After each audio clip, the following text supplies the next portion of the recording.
சிங்கப்பூரில் சுமார் 73 விழுக்காட்டினர் குறைஞ்சது ஒரு கடன் பற்று அட்டை, அதாவது கிரெடிட் கார்டு வச்சுருக்காங்க. அந்த எண்ணிக்கையில் 10 விழுக்காட்டினர் 6 கடன் பற்று அட்டைகளுக்கு மேலே வச்சுருக்காங்க. கடந்த ஆண்டு முதல் காலாண்டில் 21 வயதிலிருந்து 29 வயதுக்கு உட்பட்டவர்கள் வாங்கிய கடன் அளவு 42 விழுக்காட்டுக்கு உயர்ந்திருக்கு. உத்தரவாதமற்ற கடன், அன்செக்யூர்ட் லோன்ஸ், இதை கட்டுப்படுத்த சிங்கப்பூர் நாணய வாரியம் சில விதிமுறைகளை அறிமுகப்படுத்தியது. 2015ஆம் ஆண்டில் உங்கள் சம்பளத்தில் 24 மடங்கு வரை கடன் வாங்கலாம். 2017ஆம் ஆண்டில் அது 18 மடங்குக்கு குறைக்கப்பட்டது. தற்போது உங்கள் சம்பளத்தில் 12 மடங்கு வரை தான் உங்கள் மொத்த உத்தரவாதமற்ற கடன்கள் அடங்கியிருக்க வேண்டும். இப்படிப்பட்ட பல விதிமுறைகள் இருந்தும் நம்மளால் கடன் இல்லா வாழ்க்கை வாழ்கிறது சாத்தியமா? டெப்ஸ் எல்லாத்தையும் கம்பைன் பண்ணலாமா? என்ன புண்ணியம், கடைசியில் எல்லாத்தையும் கட்டி தான் ஆகணும். கிரெடிட் கார்டு, பேங்க் லோன் இல்லாமல் சிங்கப்பூரில் வாழறதா? என்ன வெடிக்கிறீங்களா? டெப் கன்சாலிடேஷன் பண்ணா நம்ம கிரெடிட் பியூரோவில் பேட் ரெக்கார்ட் இருக்கும் தானே? கடனில் 2 வகை உண்டு. செக்யூர்ட் லோன்ஸ், உத்தரவாதம் உள்ள கடன். அன்செக்யூர்ட் லோன்ஸ், உத்தரவாதமற்ற கடன். வீட்டு கடன், வாகனத்துக்கான கடன், இவையெல்லாம் செக்யூர்ட் லோன்ஸ். கடன் பற்று அட்டை, வீட்டு புதுப்பிப்பு பணிகளுக்கான கடன், தனிப்பட்ட கடன், இவையெல்லாம் அன்செக்யூர்ட் லோன்ஸ். உத்தரவாதமற்ற கடன்களுக்கு உத்தரவாதம் இல்லாததுனால இதில் வட்டி அதிகம். ஆனால் மற்ற கடன்களை விட இது எளிதில் கிடைக்கிறதுனால இதில் தூண்டுதல் அதிகமாக இருக்குது. இந்த தூண்டுதல் நமக்கு ஆபத்தை விளைவிக்குது. அதிக செலவு பண்ணுறதுக்கான போக்கு, அளவில்லா கடன் வாங்கிறதுக்கான தூண்டுதல், கடைசியில் தலைக்கு மேலே கடனில் மூழ்கிறதுக்கான ஆபத்து. Amazing! Oh my god! Card எப்போ வாங்கினோம்? உன்னோடதா? Yeah, it's fine. Wow! ஒரு நல்ல வேலை இடத்துல வேலை செஞ்சுக்கிட்டு இருந்தேன். தென் எனக்கு பெரிய காடி, லக்ஸரி கார் இருந்துச்சு, நிறைய வசதி இருந்துச்சு. பட் அதுக்கு மீறியும் சம்பாதிக்கணும்னு சொல்லி ஒரு ப்ரொவிஷன் ஷாப் திறந்தேன்.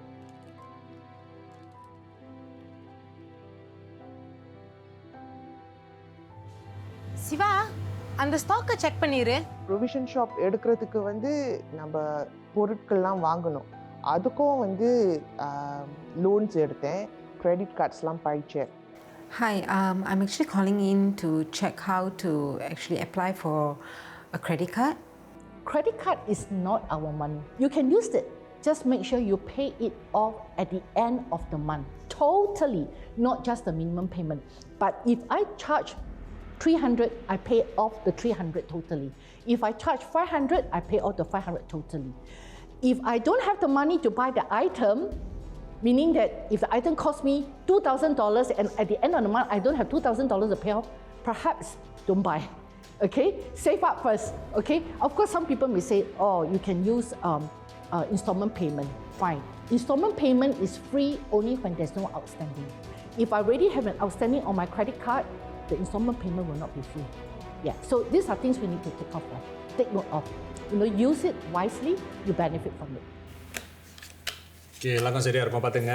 ஓகே, ஏஞ்சல் போ, உனக்கு தான் போட்டேன். அதுக்கு அப்புறம் எனக்கு ஒரு பழக்கம் வந்துச்சு, கேம்பிளிங், சூது. பட் நான் செஞ்ச தவறு அதில் ரொம்ப ஈடுபட்டு காசு அதிலேயே விட்டு என் கடையெல்லாம் கவனிக்காமல், என் ஃபுல் டைம் ஜாப்பையும் கவனிக்காமல், என் 2 பிள்ளைங்களையும் நான் கவனிக்காமல் ரொம்ப வேற ஒரு உலகத்திலேயே போயிட்டேன்.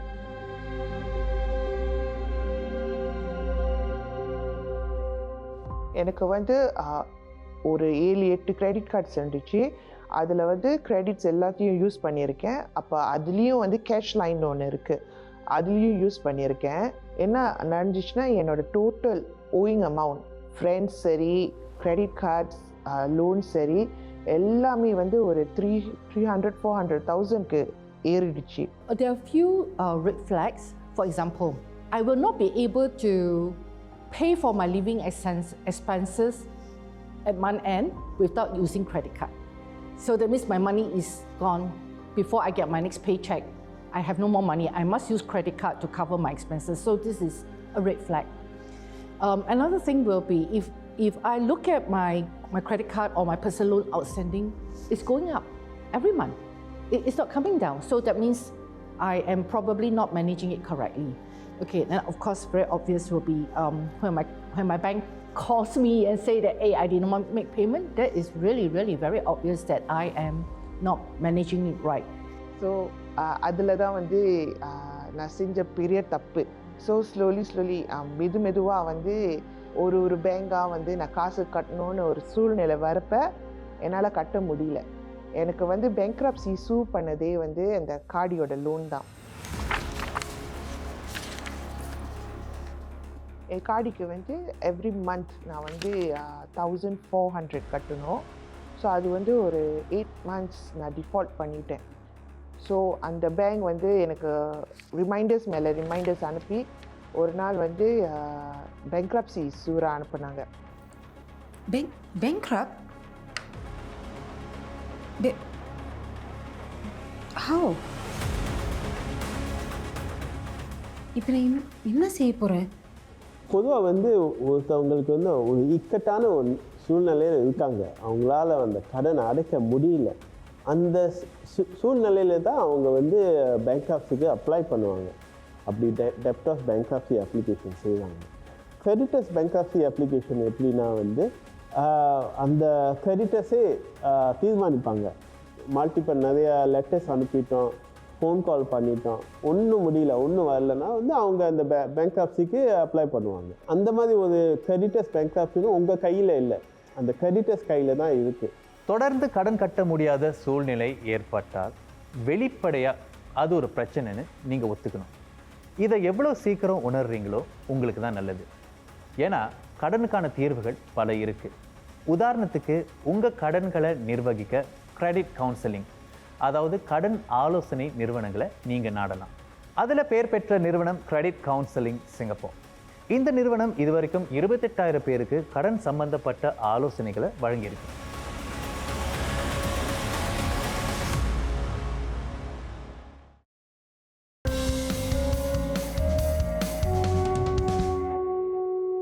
நீங்கள் வாங்கின உத்தரவாதமற்ற கடனை அடைக்கலைன்னா என்ன நடக்கும்?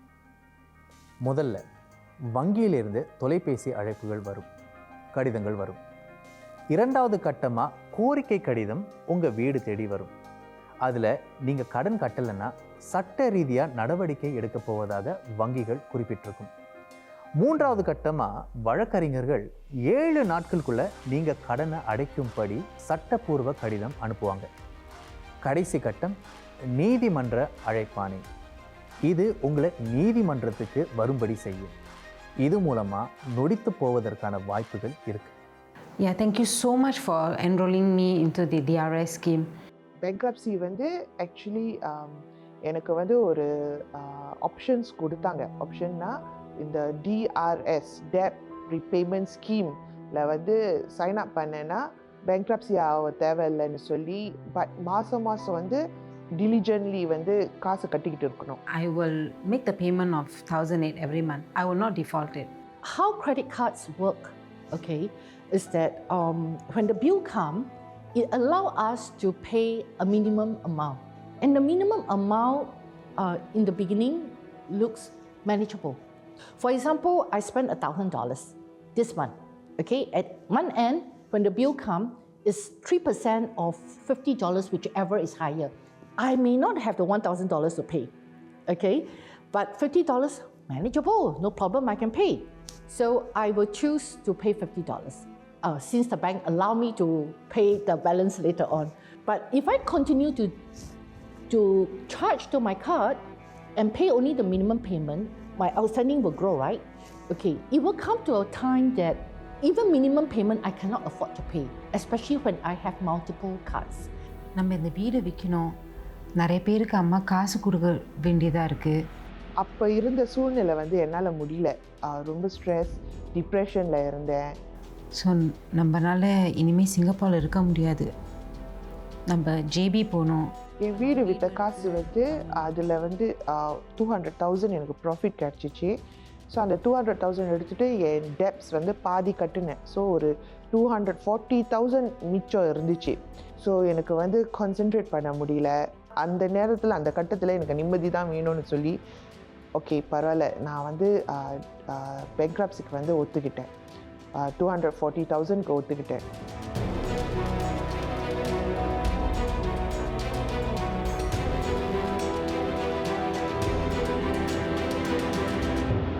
ஆனால் ஒரு ஆள் வந்து திவால் ஆகிட்டாரு, பேங்க்ரப்ட் ஆகிட்டாருன்னா வந்து அதனுடைய அர்த்தம் என்னன்னா வந்து அவரால் வந்து அவருடைய ஃபைனான்ஷியல் மேனேஜ்மெண்ட் நிர்வாகம் பண்ண முடியல.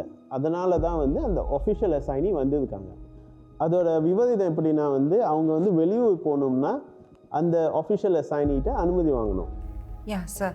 I'm actually thinking of moving to JB, renting a place there with my kids.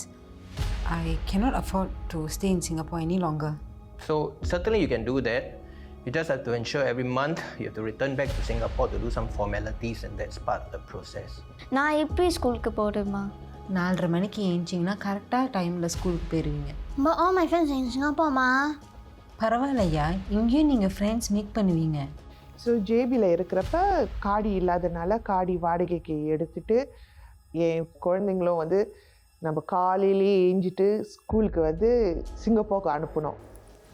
ஏந்திரிங்க 2 பேரும். மணி 5 minutesமா. ரொம்ப தூக்கமாக இருக்குமா? முடியாது, ஏந்திரிங்க. இப்போ கிளம்புனா தானே ஸ்கூலுக்கு கரெக்டாக பேச வர முடியும். ஏந்திரிங்க. தூக்கமாக இருக்குமா? வெளியூருக்கு ட்ராவல் பண்ணுறதுக்கு வந்து ஓஏ கிட்ட வந்து ஆஃபிஷியல் அசைனி கிட்ட வந்து நம்ம பெர்மிஷன் எழுதி கேட்கணும். ஒரு ஆள் வந்து ஸ்பான்சர் பண்ணணும். அவங்க பெர்மிஷன் கொடுத்த பிறகு தான் நம்ம வந்து எங்கே நவர முடியும். ஜேபியில் இருக்கிறப்ப எவ்ரி மந்த் ஒரு எக்ஸ்டென்ஷனாக வாங்கணும் ஆஃபிஷியல் அசைனி கிட்ட, நம்ம இங்கே தான் இருக்கோன்னு. ஏதாச்சும் ஒரு செலவு இருக்கிறப்ப லோன் வாங்க முடியாது. யாருமே வந்து லோன் கொடுக்க மாட்டாங்க. சரி, 5,000 இல்லாட்டி ஒரு 2,000. சரி, ஒரு 1,000 போட்டு விடு. Okay bye. பிள்ளைங்களுக்கு தானே கேட்குறேன். என்னத்த இந்த மாதிரி சொல்கிறீங்க? 1,500 பேங்க் அக்கௌண்ட்லாம் வந்து ஓஏ மூலியமாக தான் அதை நிர்வாகம் பண்ண முடியும். நார்மல் பேங்க் சர்வீசஸை தான் கொடுப்பாங்க தவிர அந்த ஃபோன் பேங்கிங், இன்டர்நெட் பேங்கிங் இதெல்லாம் கொடுக்க மாட்டாங்க. கார்ட்லேயும் வந்து நம்ம பேங்க் கார்டு இருக்குல்ல, அதில் வந்து டெபிட் கார்டும் கொடுக்க மாட்டாங்க. ஒரு சிம்பிள் பேங்க் கார்டு. அப்போ அந்த பேங்க்கில் வந்து எவ்வளோ காசு போகுது எல்லாமே வந்து ஆஃபிஷியல் அசைனிக்கு வந்து தெரியும்.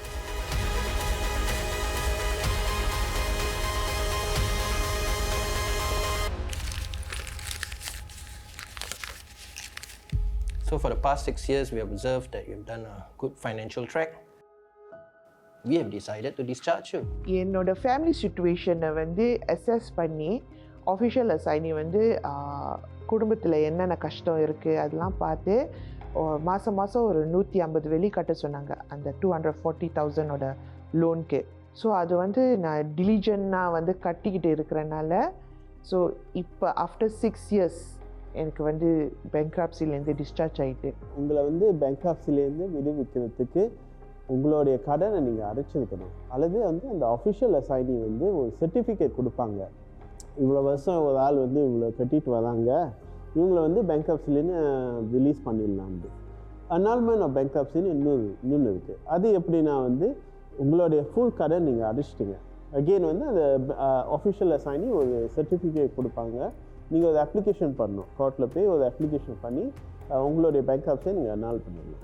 I really hope after this I get back on track and keep my finances in check. Yeah, I hope you keep up the good work you've done, the momentum, and never get into this again. Thank you. முன்பு வந்து நீங்கள் கடன் அடைக்கிற வரைக்கும் நீங்கள் வந்து பேங்க்ரப்டாக இருப்பீங்க. ஆனால் இப்போ உள்ள பேங்க்ரப்சி ரெஜிம் சொல்லுவோம், ஒரு சர்டன் இயர்ஸ் இருக்குது, 5 வருஷமோ 7 வருஷமோ அந்த அஃபிஷியல் அசைனியோட கணிப்பில் வந்து உங்களை வந்து பேங்க்ரப்சிலேருந்து நீங்கள் மீண்டு வரலாம். பேங்க்ரப்சி வந்து எனக்கு கற்றுக் கொடுத்த லெசன் வந்து don't depend on credit cards. Credit cards இந்த லோன்ஸ்லாம் வந்து எடுக்கிறதுக்கு வந்து நம்மளுக்கு வந்து ப்ராப்பர் பிளானிங் இருக்கணும். அந்த ப்ராப்பர் பிளானிங் வந்து இல்லாதனால ரொம்ப கஷ்டத்தில் வந்து you will face a lot of ப்ராப்ளம்ஸ்லாம். இந்த கிரெடிட் கார்ட் கேஷ் ஃபெசிலிட்டிஸ் வந்து எமர்ஜென்சிக்கு பாய்ங்க, லக்ஸரிக்கு பாய்க்காதீங்க. அது நம்மளுக்கு வந்து ஒரு சரியான நிலைமைக்கு கொண்டு வராது. இந்த ஆண்டு மட்டும் இதுவரை 2000க்கும் மேற்பட்ட பேங்க்ரப்சி, அதாவது நொடித்து போவதற்கான விண்ணப்பங்கள் முன்வைக்கப்பட்டன. அதில் 500க்கும் மேற்பட்டவர்கள் நொடித்து போனார்கள். நாம் அடுத்து பார்க்க போகிறவருக்கு 150,000 வெள்ளிக்கு மேலே கடன் இருந்தது. என்ன செய்யறதுன்னு தெரியாமல் துவண்ட நிலையில் டெட் கான்சாலிடேஷன், அதாவது கடன் ஒருங்கிணைப்பு இவருக்கு தீர்வாக இருந்ததா?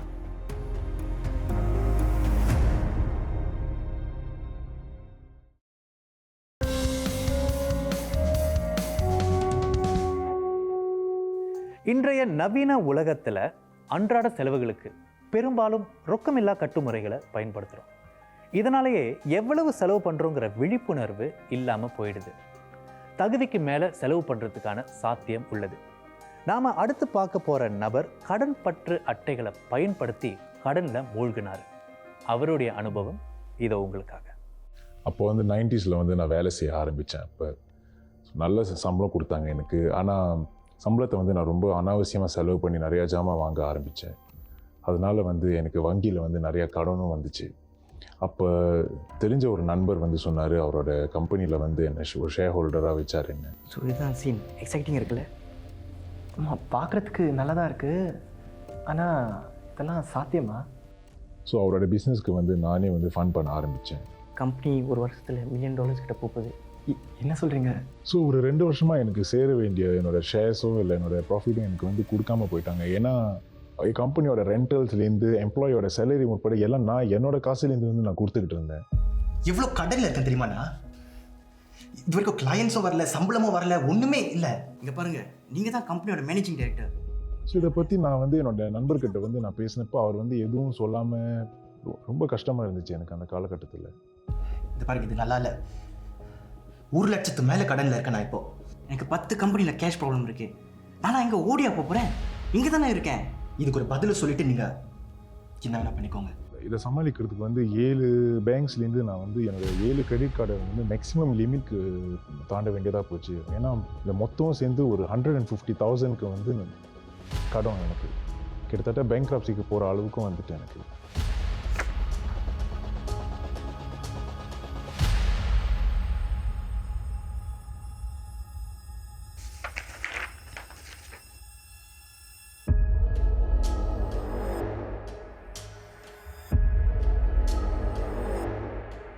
அப்போ தான் ஒரு வங்கி என்னை கான்டாக்ட் பண்ணி அவங்க பேங்க் கன்சாலிடேஷன் பற்றி சொன்னாங்க. Debt consolidation, what does that mean?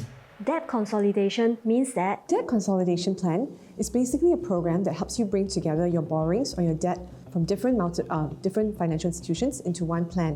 So if I give you an example, for example, you have like a $5,000 outstanding with a credit card with Bank A, then you have a $5,000 outstanding on Bank B as well, on another credit card, and you have a personal installment plan of $10,000 with Bank C.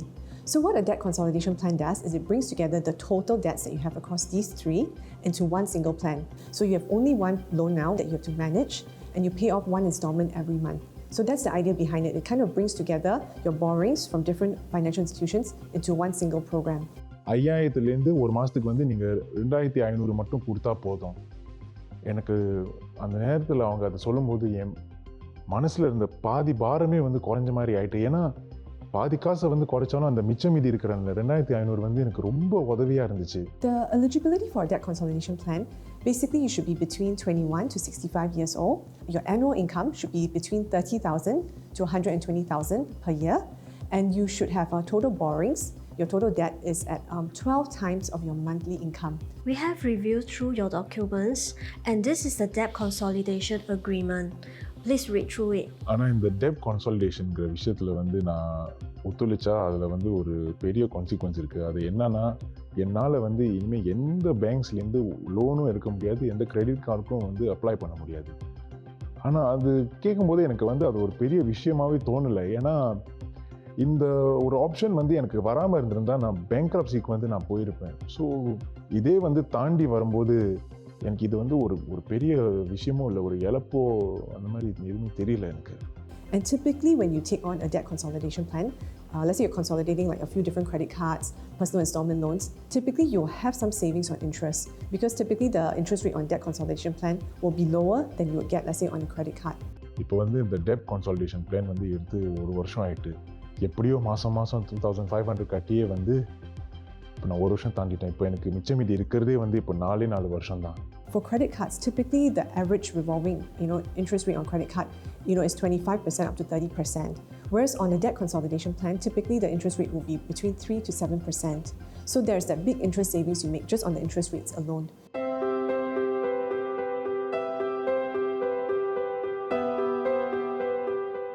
இந்த Depp கான்சாலிடேஷன் பிளானை வந்து நிறைய பேர் வந்து இதை வந்து ஒரு black மார்க்னு வந்து பார்க்குறாங்க. ஆனால் நம்ம வந்து கடன் வாங்கியிருக்கோமா, இந்த மாதிரி ஒரு ஃபைனான்ஷியல் இஷ்யூஸ் இருக்கா நம்மளுக்குன்னு அந்த ரியாலிட்டியை வந்து நம்ம ஏற்றுக்கணும். People tend to feel very shy to talk about their money problem, and as a result of it, sometimes people take too long to address the debt issue, and it can get out of hand. ஏன்னா எப்படியோ வந்து banks வந்து இந்த மாதிரி ஆளுங்களுக்கு வந்து உதவி செய்யறதுக்கான நிறைய ஆப்ஷன்ஸும் வச்சுருக்காங்க. அதை வந்து தேடி போனவனா இருந்தனால எனக்கு வந்து என்னோடய பிரச்சனைக்கு வந்து தீர்வு கிடைக்க முடிஞ்சிச்சு. அதுவும் நீங்கள் வந்து மந்த்லி வந்து எவ்வளோ கட்ட போகிறீங்கன்னு நீங்கள் ப்ராமிஸ் பண்ணியிருந்தீங்களோ அந்த அமௌண்ட்டை வந்து நீங்கள் எப்படியாவது கட்டிடுங்க. பல்ல கடிச்சிட்டாவது கட்டி முடிச்சிட்டாலும் உங்களோட பிரச்சனையும் தீந்துடும்.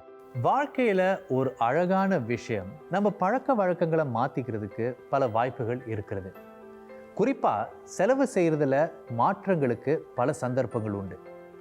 புதிய ஆடைகள், புதிய நகைகள், நமக்கு பிடித்த வாகனங்கள், வெளிநாட்டு பயணங்கள், இப்படி பல ஆடம்பரமான விஷயங்களுக்கு செலவு செய்யும்போது வாழ்க்கையில் முன்னேற மாதிரி ஒரு உணர்வு ஏற்படுறது இயல்பு. ஆனால் வரவு செலவுகளை திட்டமிடும்போது அது உண்மையிலே முன்னேற்றமா இல்லை கடன் போன்ற பிரச்சனைகளுக்கு முதல் படியான்னு நமக்கு புரிய வரும்.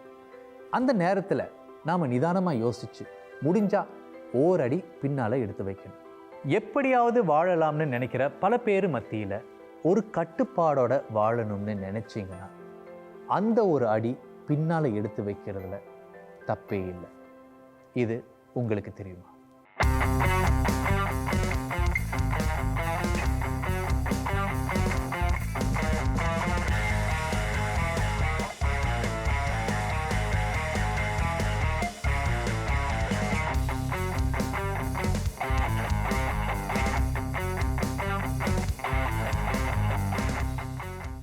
கம்பெனி டைரக்டர்ஸ் வந்து